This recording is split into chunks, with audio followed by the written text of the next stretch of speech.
Capital Sonoro. Capital Político.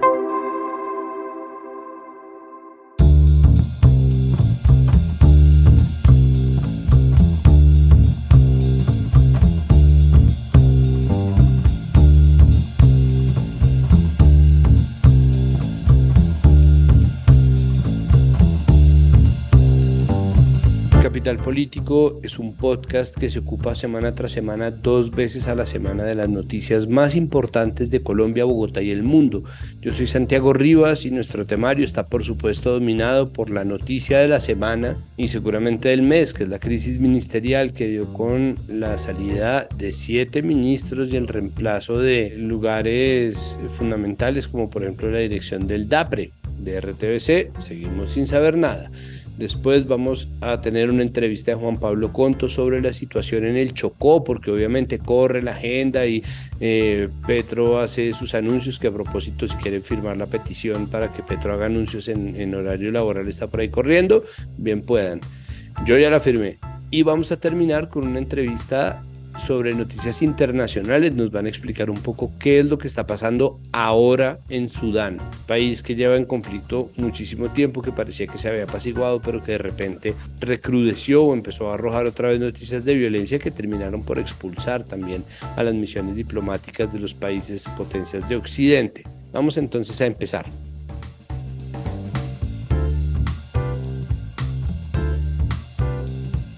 Empezamos obviamente con el tema del cambio de gabinete. No hay repaso que valga, todo el repaso va a estar cifrado en esto, y para tratar de entender las motivaciones del gobierno y lo que esto implica para nuestras vidas, se encuentra con nosotros Laura Bonilla, analista, columnista de Razón Pública y subdirectora de la Fundación Paz y Reconciliación Pares Colombia. Laura, muchísimas gracias por aceptar nuestra invitación.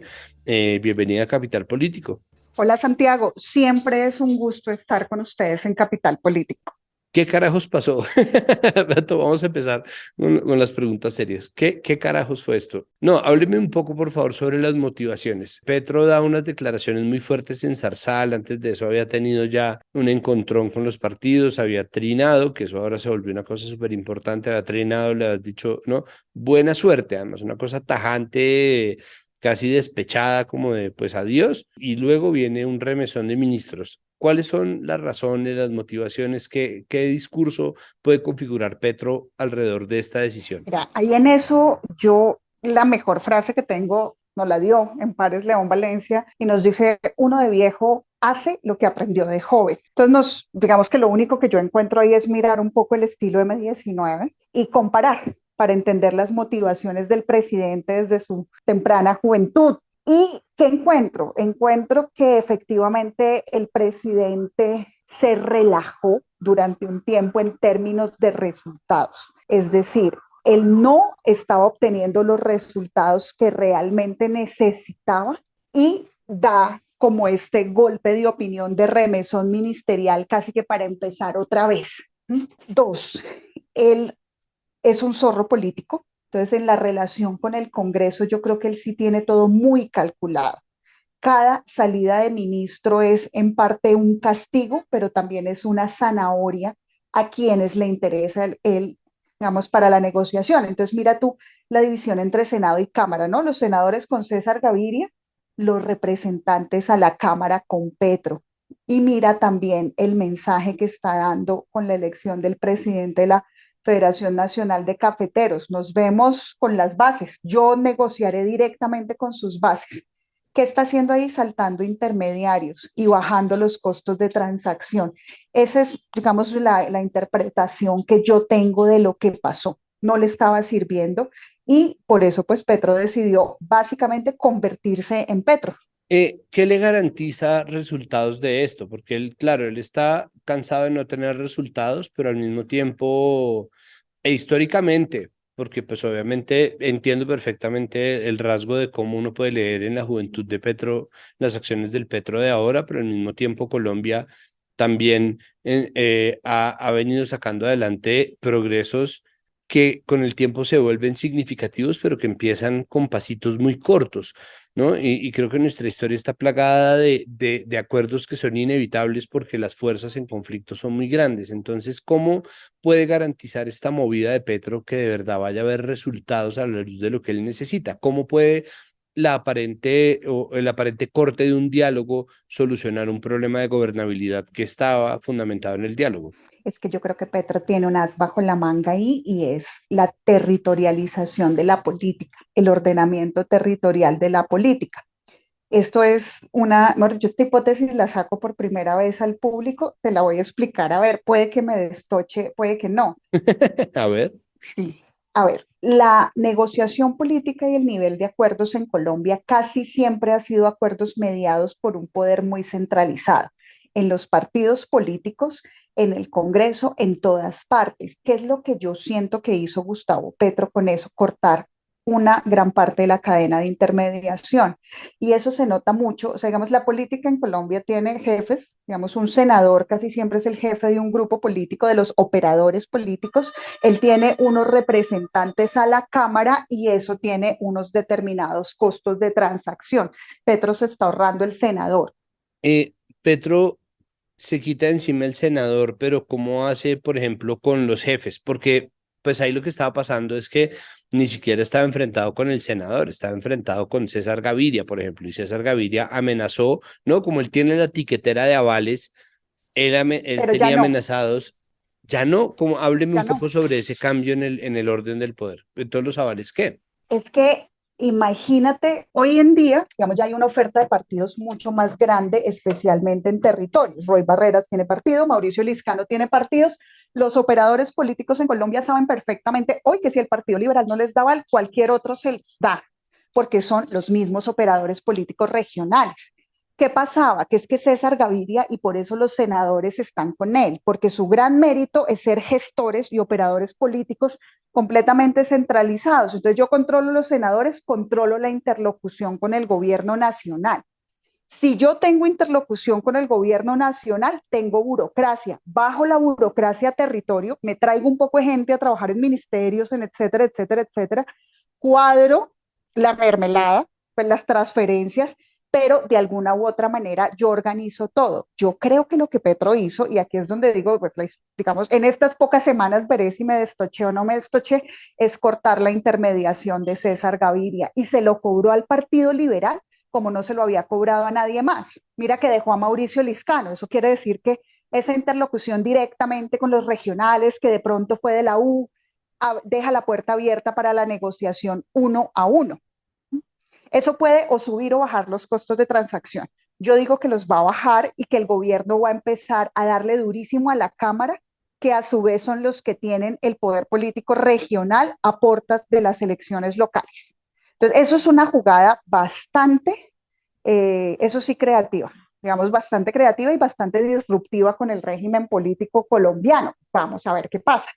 ¿Cómo cambian las agendas, por ejemplo? Porque así como pasa que la Cámara es mucho más cercana a movidas de corte popular, incluso populista si se quiere, porque precisamente hacen la política en unas ecuaciones muy distintas a las del Senado, circunscripciones regionales y departamentales. También es cierto que en muchos sentidos y en muchas agendas sociales la Cámara puede ser mucho más conservadora. Agendas, por ejemplo, como las que se tratan de tramitar en contra de las corridas de toros, son muy difíciles pasarlas por la Cámara, en donde los representantes saben lo que es una corrida de toros regional para apuntalar un espacio de poder. Pasar agendas feministas en las regiones es muy difícil, no que no se deba, no que no se pueda, pero cuesta un montón de trabajo porque no son las agendas prioritarias para gente que no vive en las ciudades. Sí, pero lo que es peor, peor, o sea, lo que no puede permitirse un político regional es no tener burocracia en el centro político del país. O sea, yo soy un político conservador, godo, rosarista, recitado, no dicho, me sé el catolicismo al derecho y al revés, el catequismo, todo, y yo estoy dispuesto a votar a favor del aborto siempre y cuando me mantengan la cuota regional y nacional. Eso es súper importante, digamos, eso no se puede yo no puedo vivir sin eso, de eso depende mi capital político, que es un poco lo que los colombianos siempre metemos debajo del tapete. Ay, no, es que gobernamos con los amigos, eso es normal. Es decir, si tú lo miras, ese es siempre como el elefante que uno trata de meter debajo del tapete en Colombia. Y es que es tan normal que los políticos gobiernen con los amigos, pero no es normal que los políticos gobiernen con los amigos. No de la manera que lo hacemos acá. Es normal que tú tengas unos cargos nacionales específicos, pero no es normal que tú quieras tener toda la burocracia y de eso va a depender todo, de eso depende que te presten plata para tu campaña política, de eso depende que tú seas relevante, que tú puedas llevar dinero a las regiones, o sea, depende toda tu vida. Entonces, si tú no tienes burocracia, obviamente sufres como político regional, pero si César Gaviria en persona tiene que ser el gran intermediario para que a mí me den burocracia, porque es quien controla la relación centro-periferia, por decirlo de alguna forma, pues yo tengo que recurrir siempre a él. Creo que lo que hizo Petro fue saltárselo y empezar directamente con ellos. Por eso quienes le firman la carta de apoyo por la reforma a la salud son los 18 representantes a la Cámara. 18, eso es un montón de gente. Bueno, ahora quiero entender qué fue lo que pasó en el gabinete, porque entiendo, por ejemplo, a la luz de esto, y esto es una pregunta que yo no había logrado resolver, es ¿qué le aporta Mauricio Liscano al gabinete? No lo han sacado del DAPRE y la gente dio, incluyéndome, por hecho que eso se trataba de un distanciamiento del gobierno Petro, ¿no? Incluso Cambio había sacado que se había perdido la confianza y lo sacó también Infobae y lo sacó, ¿no? Distintos medios reportaron que era como una pérdida de confianza, pero entonces usted me habla sobre la construcción de un puente con las regiones. ¿Eso es lo que le trae Mauricio Liscano a este gabinete? Yo creo que sí, la posibilidad con Manizales, con esta gente, todo. Yo fui de las personas en los medios que dice Mauricio Liscano salió con la cabeza gacha y siendo poco más que irrelevante textualmente, y me arrepiento. Es decir, creo que uno subestimó la capacidad del señor Liscano de proponer negociaciones y que Petro de todas maneras sigue queriendo mantener como esa punta o con el partido de la U o con el nuevo partido que se hable. Ahora, recuerda que Mauricio Liscano ya tiene un partido propio, o sea, él va a tener un partido propio. Sí, Eso no es, va a tener bolígrafo, sí, el man va en moto, el literalmente. man va en moto y uno va detrás caminando. Bueno, hablemos, ya pasado el asunto Liscano, que fue además un anuncio previo al reordenamiento del gabinete. Entiendo entonces que esta patada al tablero en lo que tiene que ver con la relación con los liberales, pues pasa obviamente por Luis Fernando Velasco, ¿no? Nuevo ministro del Interior, eh, pero al mismo tiempo me sorprende la salida de José Antonio Campo. Es decir, José Antonio Campo, mal que bien, había fungido como un buen bypass de comunicación. Sé que le había generado contradicciones y problemas, pero al mismo tiempo, hasta donde yo entendía, era un activo dentro del gobierno Petro. ¿Qué pasó ahí? Yo realmente creo que, digamos, la relación, que fue un tema de la relación entre el presidente y el ministro, y que incluso de parte del ministro dice, bueno, yo no sé qué tanto ya yo aporto acá. Ahora, pues Petro sustituyó un ortodoxo por otro, pues porque Ricardo Bonilla también es una persona de la economía bastante ortodoxa. Aurelio Suárez lo califica de neoliberal, eso es una cosa impresionante.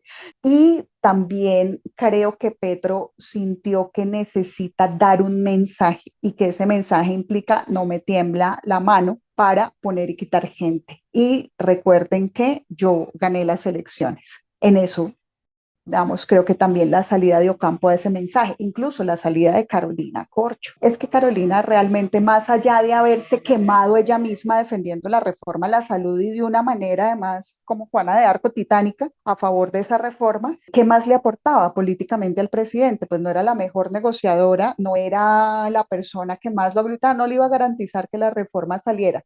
Y el debate nacional se había centrado sobre ella y su estilo. Que no metía las demandas. Guillermo Alfonso es un tipo ya mucho más recorrido en política, creo que el presidente Petro decidió por eso hacerlo. Y también darle un mensaje de incluso la gente más cercana a mí puede salir en algún momento. O sea, sigo siendo el mismo Petro que no tiene grandes relaciones ni cercanas relaciones, como lo fue en la alcaldía de Bogotá, como lo ha sido en toda su vida. Sí, o sea, queda Petro es petrista, ¿no? Eso es como Petro se ha convertido en Petro. ¿Qué más le llama la atención? A mí no hay mucho más, tal vez la llegada de Carlos Ramón González me llama la atención, un tipo que tiene un pasado subyúdice, pero más que González, me llama la atención tal vez agricultura. O sea, entiendo que la cosa con las tierras estaba complicada, pero al mismo tiempo el triunfo temprano de la negociación con los ganaderos era de Cecilia López, ¿no? Claro, pero ahí hay también una información que dice que la discusión, o sea, hay dos sectores. Cecilia estaba en balance representando los gremios y estaba Darío Fajardo representando el movimiento campesinista, que estaba cero contento con el ministerio. O sea, hemos dicho, con el Ministerio de Agricultura estaba todo el mundo contento, menos los campesinos. Y ahí sí, digamos que el giro que da Petro es poner una ministra muy a favor de la causa campesinista, que ha estado toda la vida a favor de la causa campesinista, incluso que llegó a ganar el caso de las pavas y a ganarse una inhabilidad de 20 años por la defensa de la comunidad ahí en ese caso de las pavas. Es bastante interesante. A mí ese nombramiento me pareció, digamos, ese es el más claro, ¿no? De un giro hacia mi sector y hacia la gente que efectivamente votó por mí, o sea, que votó por mí poniendo plata de su bolsillo, que fueron los campesinos de todas estas regiones.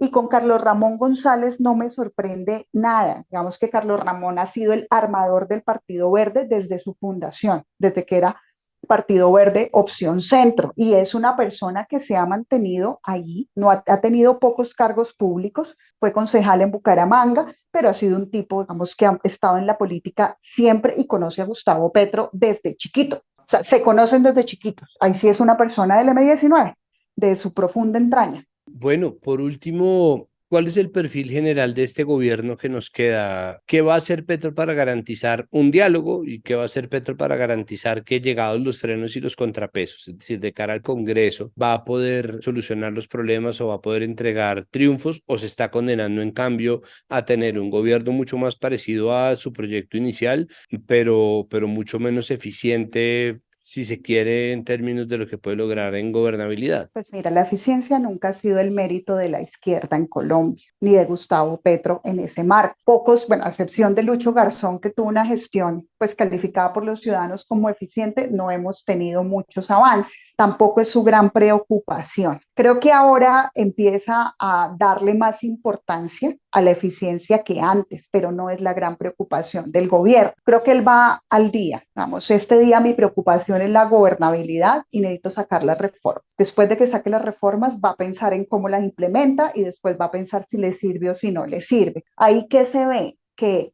mantiene como la idea de que la paz va a insistir ahí, en esta idea de paz total, no sé cómo.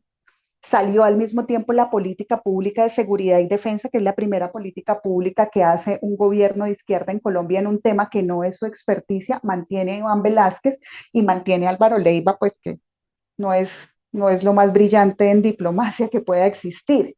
Uno con el presidente Petro ya no se puede jugar a nada. O sea, es muy posible que uno hoy diga el presidente Petro no va a dialogar y mañana amanece dialogando con todos. O el presidente Petro va a dialogar con todos y mañana aparece con otro revolcón ministerial. En eso vamos a estar 4 años. O sea, ahí agárrate y acostúmbrate. Vamos a tener esta conversación más de una vez.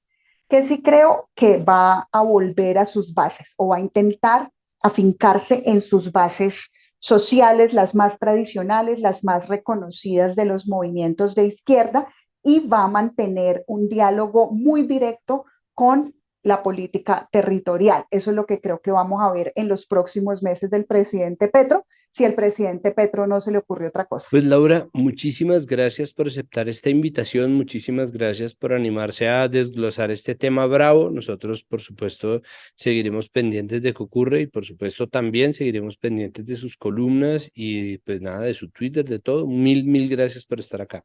Santiago, muchísimas gracias a ti. De verdad que como siempre me encanta estar en Canal Capital y en el podcast contigo.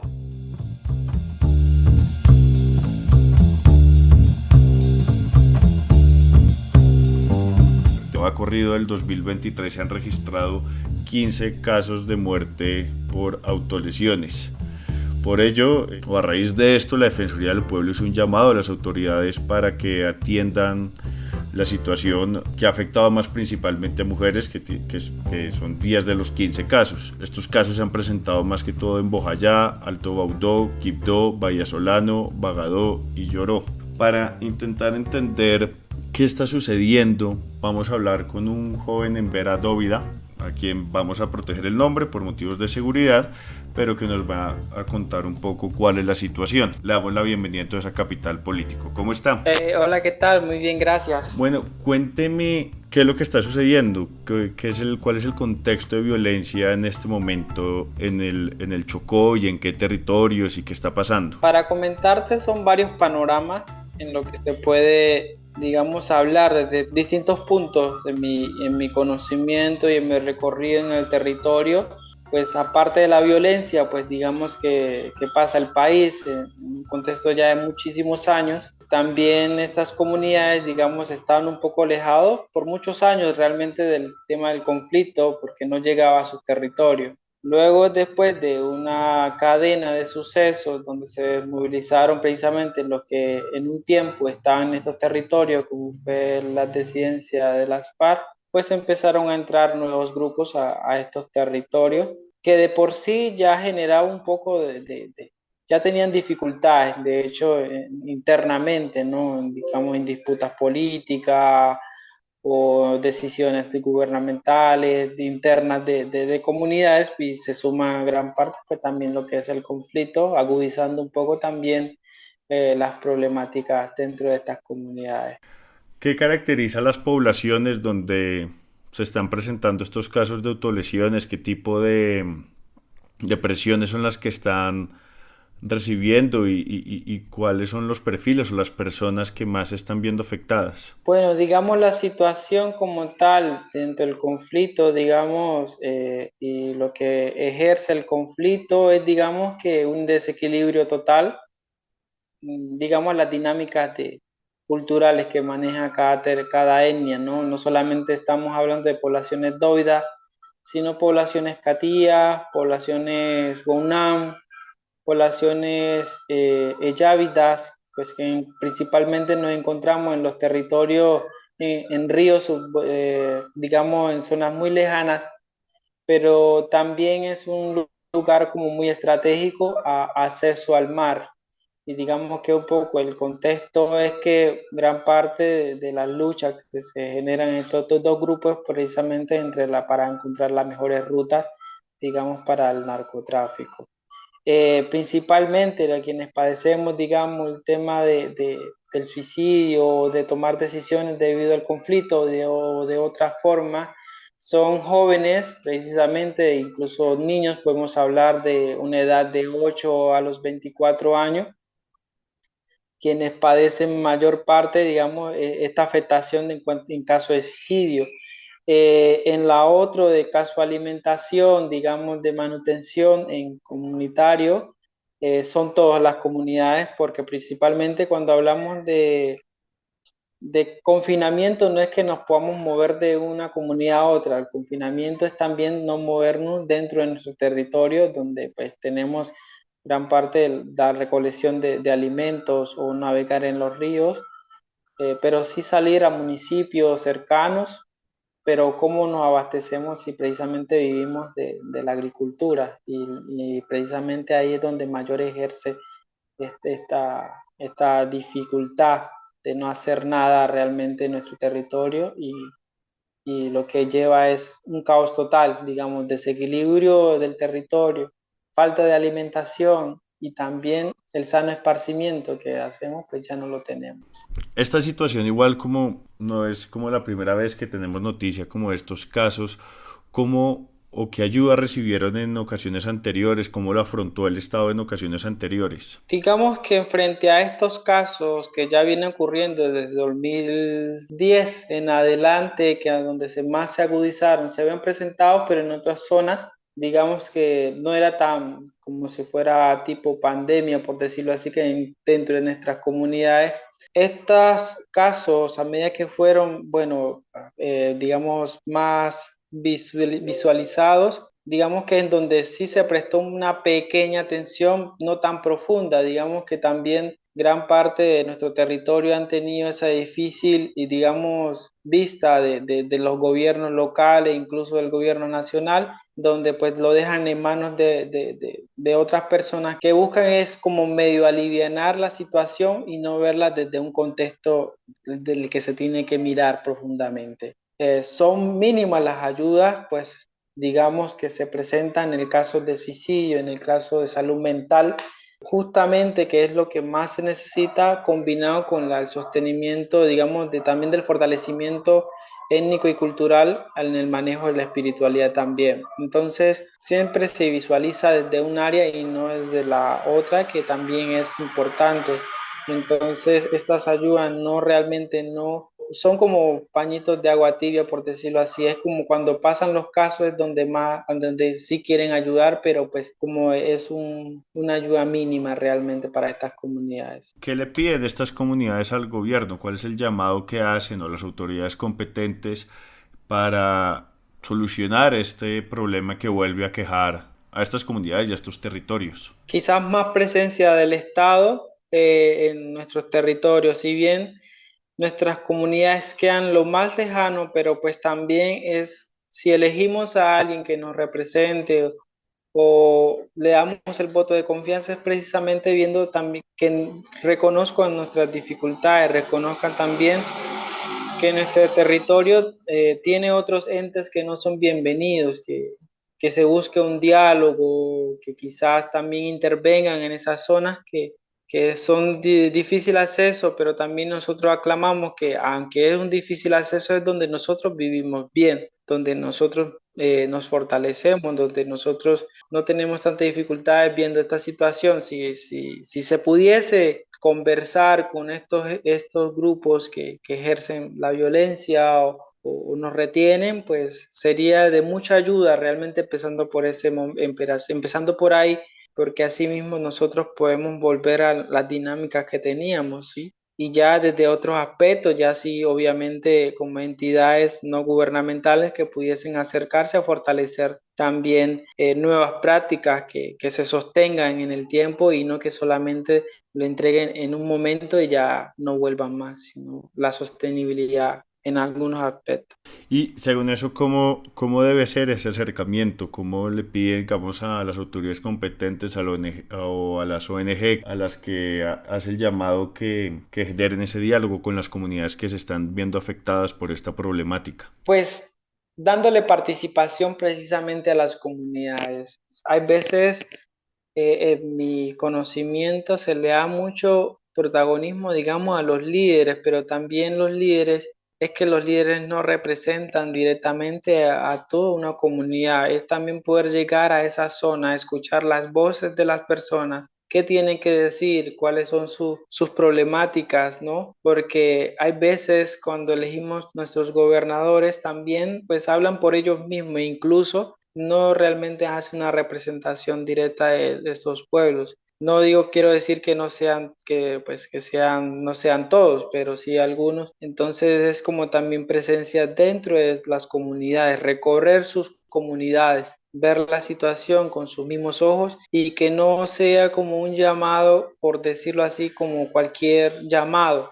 sino es porque hay una realidad detrás de esos llamados, de la presencia más, de la participación dentro de todas las comunidades y no solamente elegir una sola persona como representante, sino que sentarse con esas personas que tienen las vivencias, que han sufrido la violencia en carne viva y escucharlos a ellos.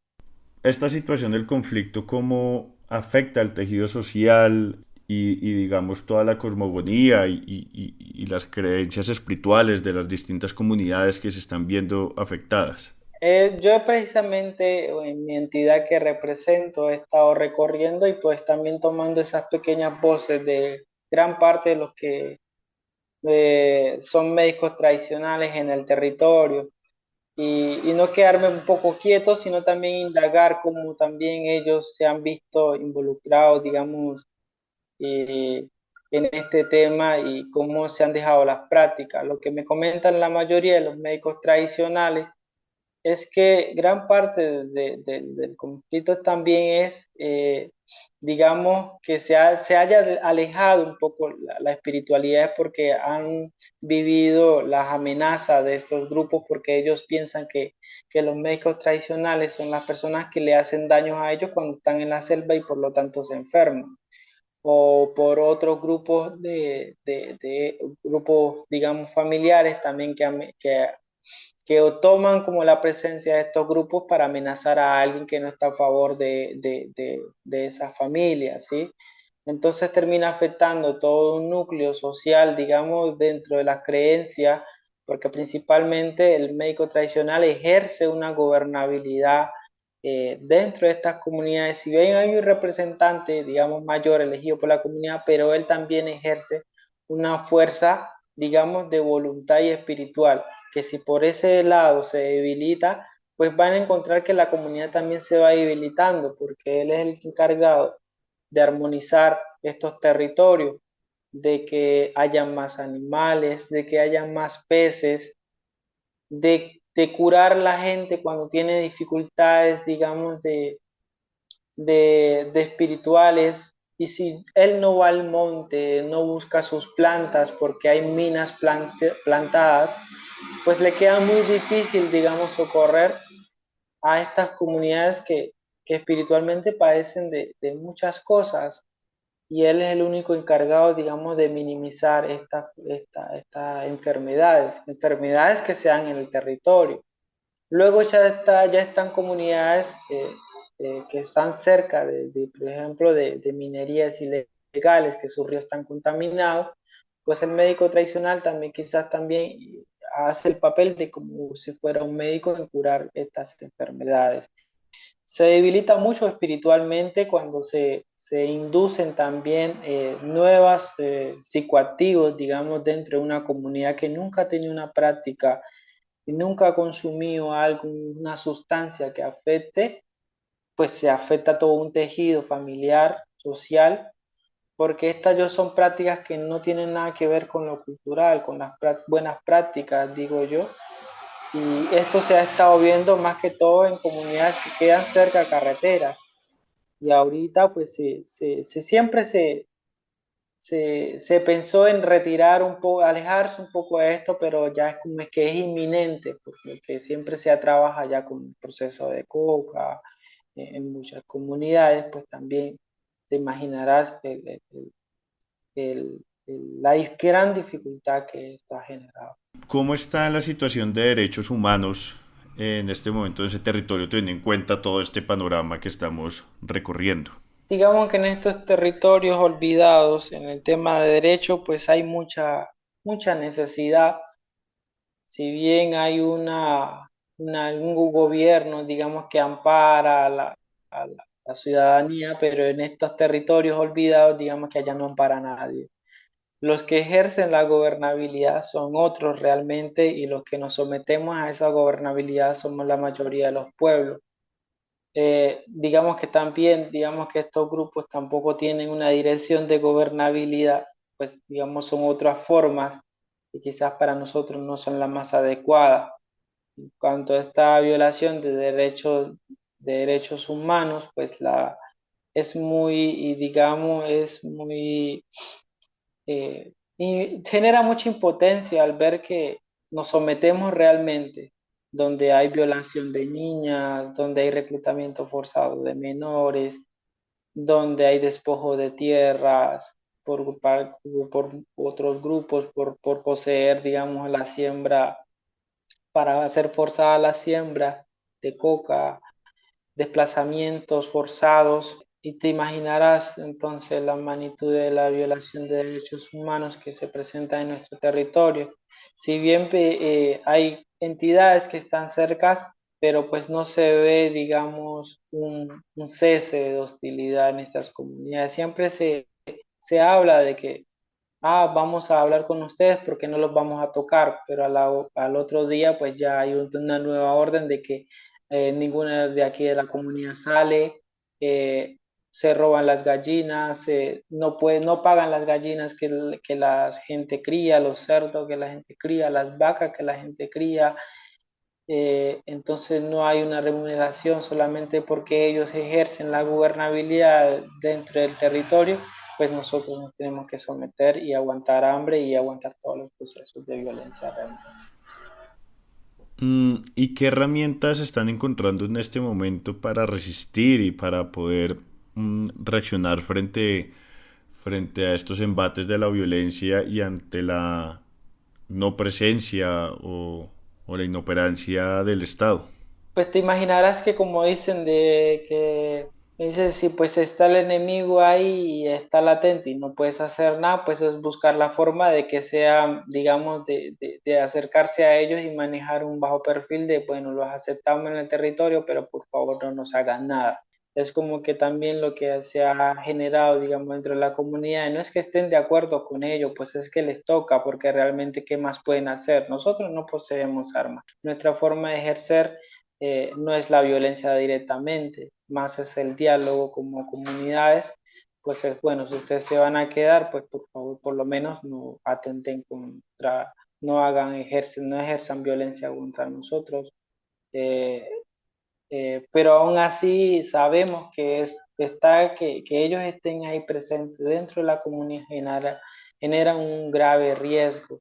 E incluso, pues, la embate, digamos, de buscar una forma económica, pues es, digamos, alquilándoles motores a ellos, las canoas para que la utilicen, a ver si por lo menos pagan eso, digamos, quizás también tratándole vender algunos productos que nosotros a duras penas sacamos porque nos toca desplazarnos muy, muy lejos donde hay zonas que están desminadas, no hay minas, y es donde podemos sembrar un poco de lo que se pueda, como maíz, plátano, banano, pero ya incluso las fincas que eran muy lejanas ya están muy cerca a las comunidades porque no pueden desplazarse a esos territorios.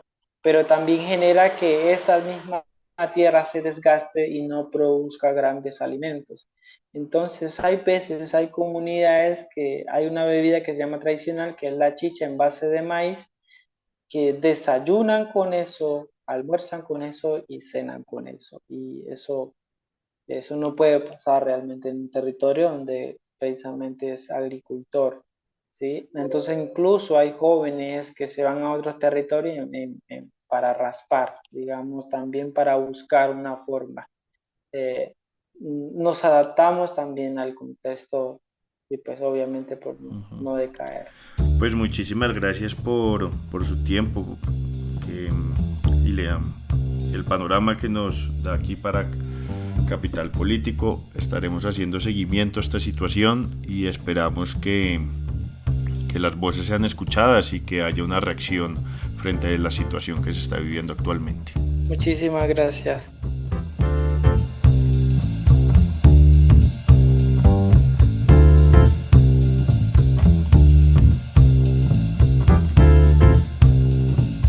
Para cerrar este episodio de Capital Político, vamos a tratar un tema internacional.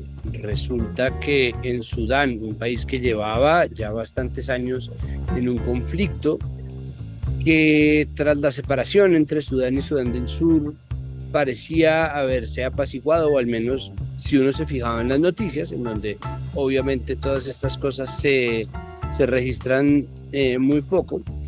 Pero ahora los combates se recrudecieron al nivel de que ya estamos en centenas de muertos. Se hizo una tregua que no se está respetando, hay combates que están continuando y Estados Unidos, el Reino Unido ha tenido que evacuar por supuesto sus misiones diplomáticas, pero también a sus ciudadanos y ciudadanas residentes en Sudán. Nosotros queremos entender, así sea de una manera breve y concisa, de qué va todo este asunto en Sudán. Sabemos que es un asunto muy complejo y para eso aceptó hablar con nosotros Silvia Perazo, doctoranda en Historia, especializada en África Contemporánea, presidente de ANU en Argentina, para contarnos qué es lo que está pasando. Silvia, bienvenida a Capital Político. Muchísimas gracias por aceptar esta invitación. Por favor, Santiago. Muchas gracias a usted para digamos, por tratar este tema que, como vos bien dijiste antes, en general no se trata y uno no los ve en los medios latinoamericanos. ¿Por qué es tan difícil encontrarse uno con noticias en general de África? Pero Sudán, que es un conflicto tan viejo que para nosotros, por ejemplo, en Colombia, tiene una conexión por la cantidad de desplazamiento forzoso que se ha dado al interior del conflicto. ¿Qué es lo que pasa? Porque existe un subregistro tan, pues, tan amplio en los países de Latinoamérica. Bueno, en general Latinoamérica le ha dado la espalda a África, ¿no? E inclusive le ha dado la espalda a, a, al- a las raíces que toda Latinoamérica tiene dentro del continente africano por el traslado forzado del que vos estabas haciendo referencia, ¿no? En general, por lo menos en Argentina, desde donde yo te estoy hablando, no se ha reconocido ni a los afrodescendientes ni su aporte a nuestra historia, ¿no? Nosotros desde Argentina hemos blanqueado la historia, de hecho es muy fácil que vos encuentres en Argentina gente que te dice que nosotros descendimos de los españoles, o que descendemos de los europeos, o que descendimos de los barcos, como dijo nuestro presidente alguna vez. Y la verdad es que nuestra política exterior tampoco le da mucha importancia al vínculo con África, entonces nuestras noticias no reflejan eso, ¿no? Pero bueno, esa es un poco nuestra realidad, digamos. Bueno, cuénteme por favor, ¿qué es lo que está pasando? ¿Por qué el conflicto en Sudán volvió a escalar? Es decir, o corríjame porque la impresión que yo tengo es que tras meses, tal vez más de meses, pero de aparente calma, de repente la cosa volvió a estallar y yo quisiera entender qué fue lo que pasó. En realidad, lo que está pasando ahora no tiene que ver, ¿no?, directamente con los conflictos anteriores de Sudán. Desde su independencia en 1956, Sudán tuvo dos guerras sudanesas entre la población del norte y la población del sur. En esas guerras, que costaron 1 millón de muertos, ¿no?, y que se extienden a lo largo de 50 años, terminaron en el 2011 con la independencia de Sudán del Sur. Paralelamente a esto, Sudán tuvo un conflicto terrible con una de sus regiones, un conflicto endógeno, ¿no?, interno, con uno de los pueblos que forman parte del Sudán, que es el pueblo Fur, ¿no?, en la región de Darfur, y allí se produjo casi un genocidio con 250.000 muertos. Esto fue entre el año 2003 y el año 2006. Ahora, acabados esos dos conflictos, lo que estamos viendo ahora es otra cosa. Es un conflicto dentro de lo que hoy es Sudán del Norte, digamos, o Sudán propiamente dicho, no con sus vecinos, ¿no?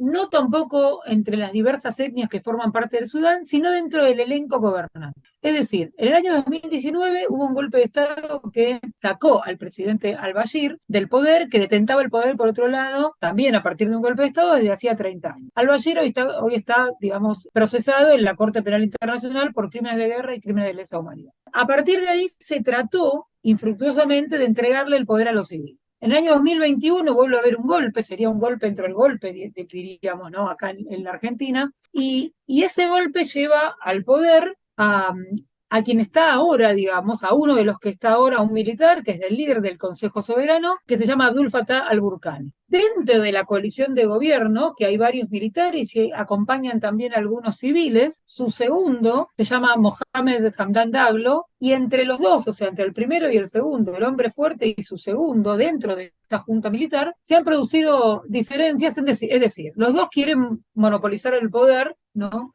y no entregarle el poder a los civiles. Entonces, lo que estás viendo en Sudán ahora es una lucha por el poder entre las dos cabezas militares más importantes del país. Una, la de al-Burhani, tiene el apoyo de las fuerzas militares sudanesas, y la otra tiene el apoyo de las fuerzas paramilitares de Sudán, que se llama Fuerza de Apoyo Rápido, Fuerza de Despliegue Rápido, según como lo traduzcas, que en realidad, ¿no?, es un grupo paramilitar que es, digamos, que viene desde hace 20 años. Entonces, más que una guerra civil, es una guerra entre las dos facciones que gobiernan, que tienen intereses distintos y que han tomado casi de rehén a la población civil sudanesa, sobre todo a la población de Jartum, ¿no? Es un drama realmente, que te diría que es, digamos, una constante respecto de los militares. Los militares sudaneses han gobernando el país casi siempre desde 1956, o sea, desde la independencia hasta ahora. No están involucrados en negociados, en corrupción, en el tráfico de oro, en el tráfico de petróleo y demás. Y bueno, en general el poder les facilita todas estas prebendas y todos estos hechos delictivos, ¿no? Y entonces el poder es muy importante para ellos, ¿no? Sudán prácticamente no ha conocido gobiernos civiles. Y eso es un poco lo que está pasando ahora, ¿no? Lo que estamos viendo ahora. ¿Qué hay? Bueno, a ver, la intuición normalmente es que cuando alguien está tratando de hacerse con el control de un país, pues obviamente existe debajo de eso una economía, que por pequeña que sea, obviamente puede beneficiar muchísimo de lo que suele convertirse en cleptocracias. Pero entonces, ¿qué es lo que está en juego? Es decir, existe, ¿por qué no existe la posibilidad de organizar el gobierno civil? ¿Qué es lo que temen, en ese caso, los militares?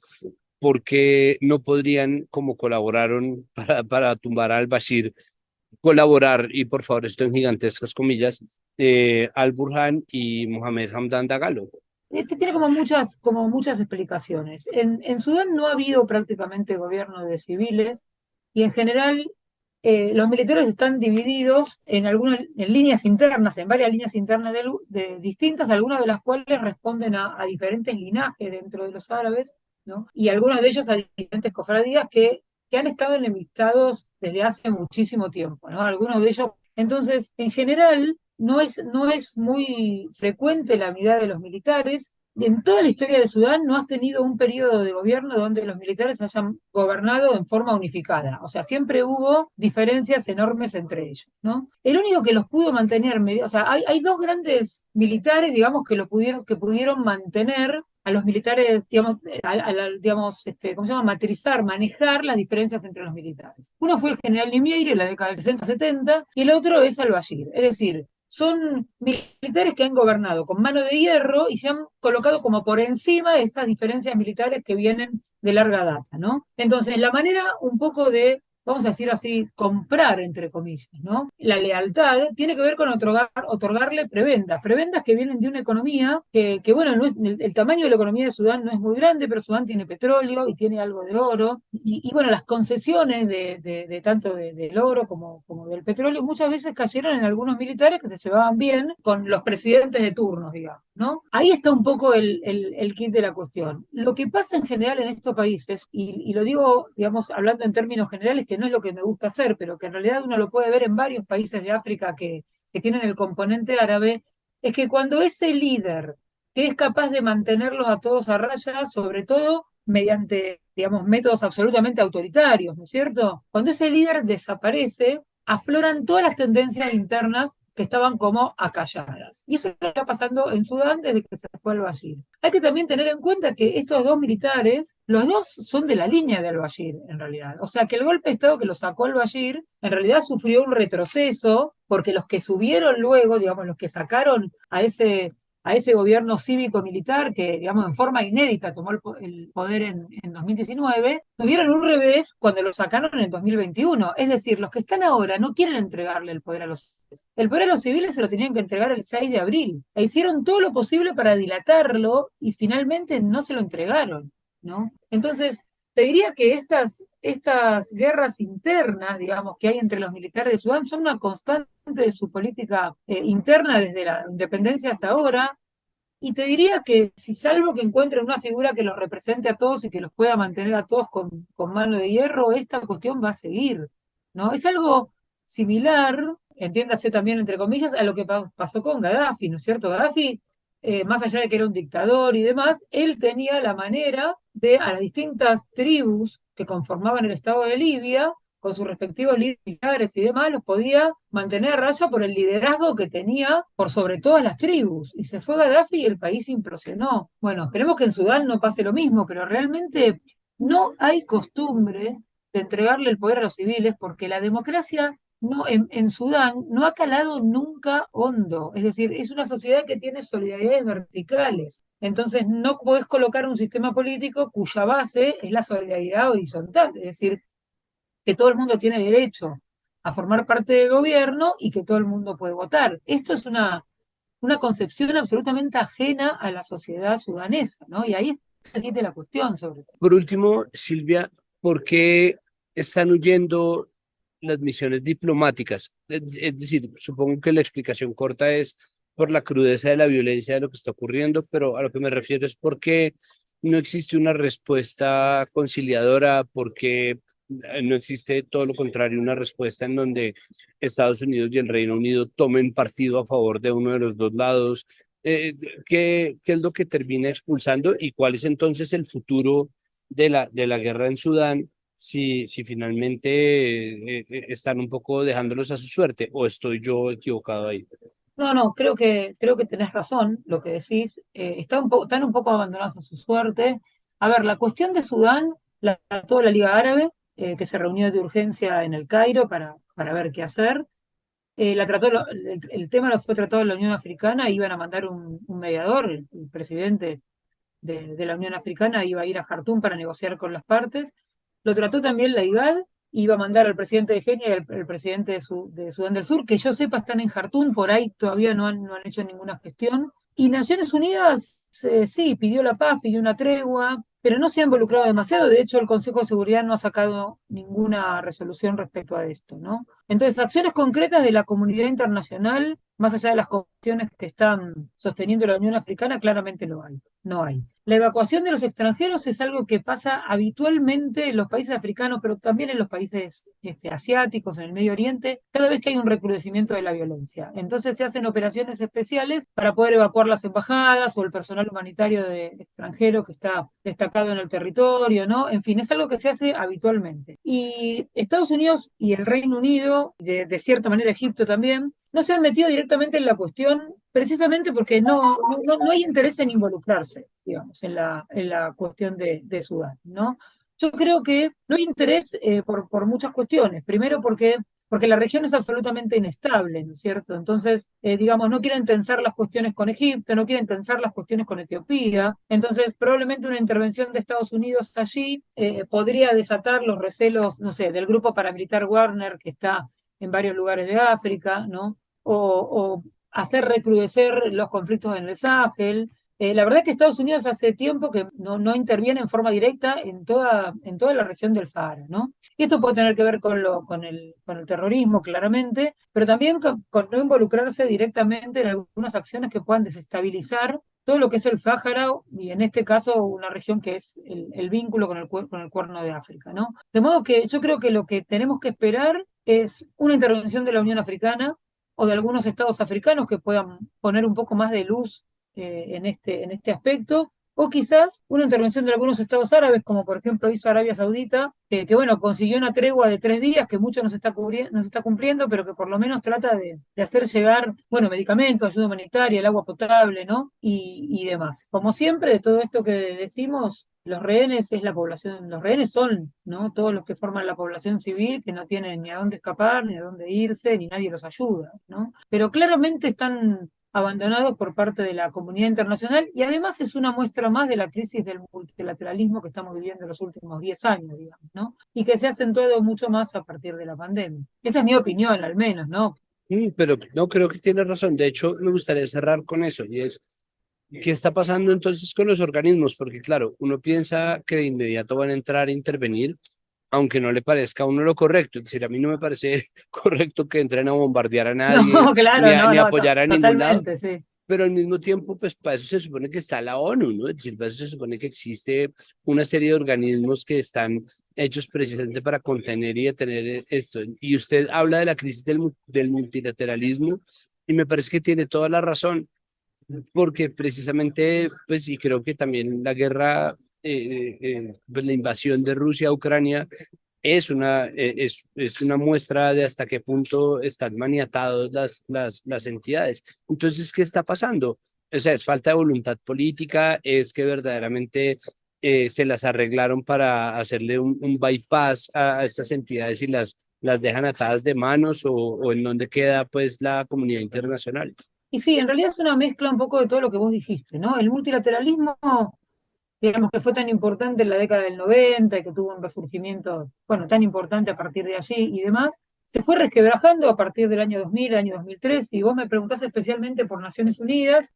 Naciones Unidas, digamos, sufrió un golpe muy fuerte en el 2003 al no haber podido impedir la guerra de Irak, y a partir de ahí, digamos, en la que Estados Unidos decidió la invasión prácticamente en forma unilateral, más allá de que lo hayan acompañado una serie de estados y demás, pero lo cierto es que el Consejo de Seguridad de Naciones Unidas le había dicho que no a la guerra y fue y lo hizo igual, ¿no? Y a partir de ahí, empezaron una serie de, digamos, de desconfianza y de descrédito de las Naciones Unidas que vuelve a alcanzar otro punto máximo de crítica en el año 2011, en la ocasión de la primavera árabe, invade Libia supuestamente para defender a los civiles y el resultado es mucho peor, ¿no es cierto? O sea, esa invasión que se hizo con claros motivos políticos y que en realidad no fue a terminar con la crisis humanitaria, sino que lo que fue es a destituir un gobernante, prácticamente te diría que es la última intervención humanitaria que hace Naciones Unidas y a partir de ahí ya no hay más. La guerra de Siria te demuestra que no se pudo intervenir ni siquiera llevando ayuda humanitaria. Un caso similar es Yemen, y el otro caso es el que vos mencionabas de Ucrania, es decir, ya no se confía en el sistema de Naciones Unidas como un mecanismo que pueda manejar las crisis internacionales. Entonces todo se resuelve por afuera, ¿no? Fíjate que la guerra de Ucrania, las negociaciones y los bandos se determinan por fuera del sistema de Naciones Unidas, pero no por dentro. Estuvo también el conflicto etíope entre el 2020 y el 2022 y tampoco ameritó ni siquiera una resolución del Consejo de Seguridad. Lo mismo se pueden decir de otros organismos internacionales, ¿no? Entonces, los estados frente a la incapacidad de la ONU, ¿no? Frente a la incapacidad de otros organismos internacionales. En el caso nuestro, América Latina, podríamos hablar de una OEA, por ejemplo, que está absolutamente paralizada también, ¿no? Entonces, frente a esta incapacidad, los estados prefieren resolver sus cuestiones directamente en forma multilateral o bilateral o unilateral, que es lo que estamos viendo, ¿no? Diría Juan Batalemé, una diplomacia de múltiples partes, ¿no? Más que un sistema multilateral. Cada uno elige sus aliados y con esos aliados se maneja. Lástima que eso cuesta crisis humanitaria donde los civiles y las personas inocentes no tienen nadie que los defienda. O sea, ni su propio Estado, ni tampoco la comunidad internacional, ¿no? Están huérfanos, absolutamente. Sí, pues lastimosamente en medio de eso termina quedando la gente, porque claro, pues no, como nos acostumbramos a ver las cosas como películas en donde son los extras los que van cayendo y de resto seguimos con el foco puesto en el héroe. Pues Silvia, muchísimas gracias por aceptar darnos esta entrevista.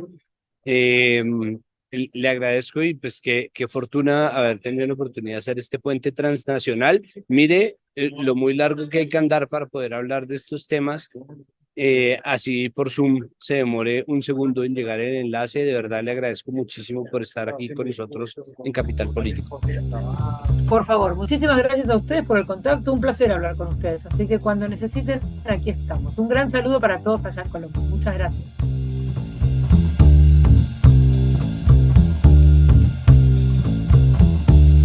Hasta aquí este episodio de Capital Político. Recuerden que todo lo que ocurre en Capital Sonoro pasa gracias al trabajo arduo de nuestra productora general María Alejandra Cuestas, de nuestro periodista Juan Pablo Conto y nuestros editores Cian León Bernardo González y Adriana Castellanos. Recuerden que tenemos muchos otros podcasts. Por ejemplo, de vital importancia está apareciendo a diario en la Feria Internacional del Libro de Bogotá. Están justo a tiempo de conectarse y pescar las entrevistas breves junto con la agenda en audio de cada uno de los días, los planes más importantes para que se programen en la Feria Internacional del Libro y sepan disfrutar más la presencia de este acto multitudinario en el calendario de la ciudad. Recuerden de paso que esto es comunicación pública, es decir, no necesitamos de su suscripción, pago, aporte voluntario, nada de eso. Si tienen una plata que ustedes quisieran donar a un proyecto independiente, los invitamos a buscar las muchísimas muy buenas opciones que existen. En cambio, nosotros les pedimos que nos recomienden y nos califiquen. Si nos pueden recomendar, pegar el enlace de este episodio